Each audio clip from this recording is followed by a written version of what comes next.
ఆ మధ్యకాలంలో మీరు చూసి ఉంటారు, అక్కినేని నాగార్జున గారు ఎన్ కన్వెన్షన్ విషయంలో ప్రభుత్వం తొలగించింది. తర్వాత నాగార్జున గారు గుర్తించి వారే స్వయంగా ముందుకొచ్చి 2 ఎకరాలు అక్కడ చెరువుకు స్వయంగా వారే నన్ను కలిసి అప్పచెప్పి నగర అభివృద్ధిలో నేను ఒక హీరోగా ముందుంటా, మీరు ఒక మంచి సంకల్పంతో ఈరోజు ఆ చెరువును మీరు అభివృద్ధి చేస్తున్నారని చెప్పి 2 ఎకరాల స్థలాన్ని నాగార్జున గారు వాలంటీర్గా ముందుకొచ్చి ఈరోజు మనకు వారు హ్యాండ్ ఓవర్ చేయడం జరిగింది. ఈరోజు బతుకమ్మ కుంట వి హనుమంతరావు గారు ఎప్పుడు అంబర్పేట చౌరస్తాలో బతుకమ్మ కుంట గురించి 40 ఏళ్ళు కొట్లాడాడు. 40 ఏళ్ళ కేసును హైకోర్టులో కొట్లాడి ఇవాళ బతుకమ్మ కుంటను 6 ఎకరాలు బీఆర్ఎస్ నాయకులు ఆక్రమించుకుంటే ఆ కబ్జా నుంచి విడిపించి ఇవాళ బతుకమ్మ కుంటను తయారు చేస్తున్నాం. వచ్చే బతుకమ్మ కుంట అంబర్పేటలో మా ఆడబిడ్డలతో ఆడిపించే కార్యక్రమాలు తీసుకెళ్తున్నాం.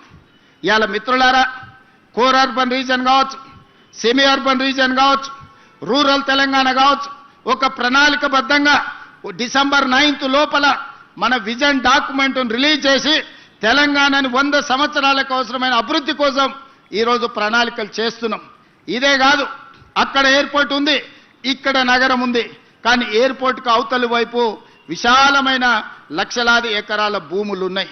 అందుకే అక్కడ 30,000 ఎకరాలల్లా భారత్ ఫ్యూచర్ సిటీ అని ఒక గొప్ప నగరాన్ని నిర్మించాలని ఎయిర్పోర్ట్ నుంచి మెట్రో రైలుతో పాటు పెద్ద హైవే కారిడార్స్ వేసి ఈరోజు ఒక నగరాన్ని మనం నిర్మించుకోబోతున్నాం.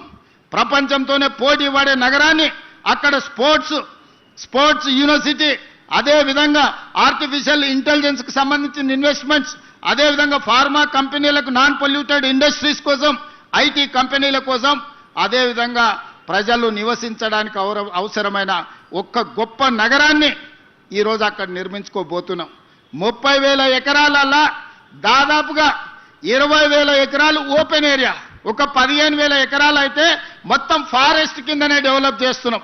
ఎందుకంటే ఈరోజు కాలుష్యం లేని నగరాన్ని నిర్మించాలి, నెట్ జీరో సిటీని నిర్మించాలని 30,000 ఎకరాలల్లా దాదాపుగా 15,000 ఎకరాలను పార్కుల కిందనే వదిలేస్తున్నాం. మిగతా 15,000 ఎకరాలలో రోడ్లు ఇతర అభివృద్ధిని చేసుకుంటూ ఒక గొప్ప నగరానికి ఈరోజు ప్రణాళిక చేస్తున్నాం. ప్రపంచమంతా ఈరోజు భారత్ ఫ్యూచర్ సిటీ వైపు చూస్తుంది.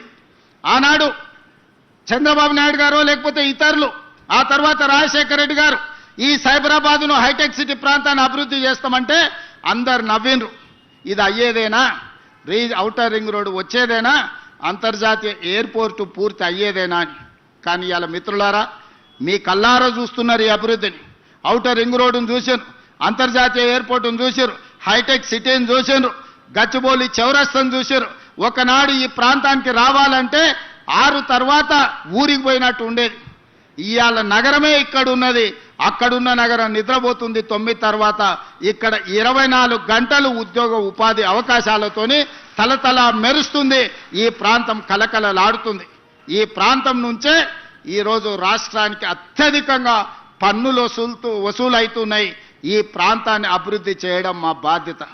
మా మిత్రుడు అరకపూడి గాంధీ గారు ఈ ప్రాంతానికి ఏం ప్రణాళికలు తీసుకొచ్చినా మా కమిషనర్ గారికి, మా హెచ్ఎండిఏ కమిషనర్కు, మున్సిపల్ కమిషనర్కు, ఎంఏయుడి ప్రిన్సిపల్ సెక్రటరీకి, అదేవిధంగా మెట్రో వాటర్ వర్క్స్ వాళ్ళకు ఆదేశాలు ఇచ్చిన ఈ ప్రాంతానికి అవసరమైన నిధులకు మీరు ఎక్కడ కూడా ఆపాల్సిన అవసరం లేదు. ఎందుకంటే ఒకనాటి ఖైరతాబాదు 7 అసెంబ్లీలు అయింది. ఇవాళ Quthbullapur, Cantonment, Kukatpally, Serilingampally, Khairatabad, Jubilee Hills, అంబర్పేటలో కొంత భాగం, ఇవన్నీ ఆనాడు పీజేఆర్ గారు నాయకత్వం వహించిన ఖైరతాబాద్ నియోజకవర్గం 7 అసెంబ్లీలు అయింది. ఇవాళ షేర్లింగం అది 2009లో. మరి 2009కి 2029కి ఒకే రకమైన పోలిక ఉంది. ఆనాడు పీజేఆర్ గారు నాయకత్వం వహించిన ఖైరతాబాద్ 7 అసెంబ్లీలు అయి 7 మందిని ఎమ్మెల్యేలు చేసింది. ఈరోజు మా మిత్రుడు అరకపూడి గాంధీ నాయకత్వం వహించే షేర్లింగంపల్లి కనీసం 4 అసెంబ్లీలు అవుతుంది 29లో. నియోజకవర్గాల పునర్విభజన జరగబోతుంది. నియోజకవర్గాల పునర్విభజన 2029లో జరగబోతుంది. 2009లో ఏ విధంగా అయితే 6-7 మంది కొత్త ఎమ్మెల్యేలను అందించడానికి ఖైరతాబాద్ ఉపయోగపడ్డదో, రేపు ఈ షేర్లింగంపల్లి నియోజకవర్గం కూడా ఈ రోజు మిత్రుడు అరకపూడి గాంధీ చేస్తున్న అభివృద్ధి మళ్ళా 4-5 ఎమ్మెల్యేలను కొత్తోళ్ళని తయారు చేయడానికి ఉపయోగపడుతుంది. తప్పకుండా ఈ ప్రాంతాన్ని అభివృద్ధి చేస్తాం. ఆనాడు అన్ని సీట్లను అరకపూడి గాంధీ గెలిపించే బాధ్యత ఆయనదే.